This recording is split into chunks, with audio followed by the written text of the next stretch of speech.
आणि मी समाधानी आरक्षण मिळालं असतं. माझा काय संबंध आहे त्या राजकारणात? मी कधी राजकारणात गेलो नाही, माझा समाजही गेला नाही, मी कधी राजकारण माझा मार्गही नाही.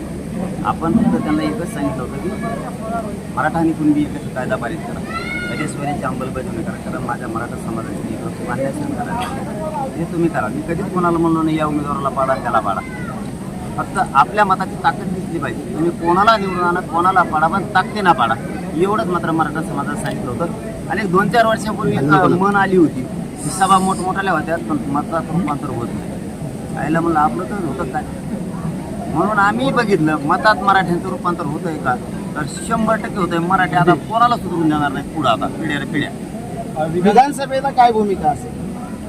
जर ठरलेल्या प्रमाणे जर नाही सरकारनं दिलं तर मग मात्र आम्ही विधानसभा लढवणार, पण मात्र नाही दिलं तर राजकारण आमचा मार्ग नाही.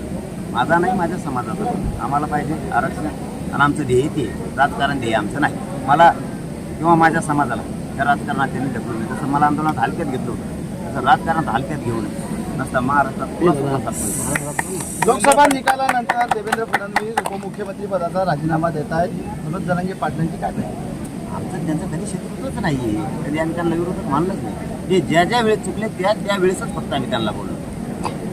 आणि मी परवाच्याला ते तर काल बोललेच वाटतं, आम्ही परवाच्यालाच सांगितलं होतं विनंती करून गृहमंत्र्यांना पण आणि मुख्यमंत्र्यांना पण, आमचं ठरल्याप्रमाणे द्या, आम्हाला राजकारण करायचं नाही.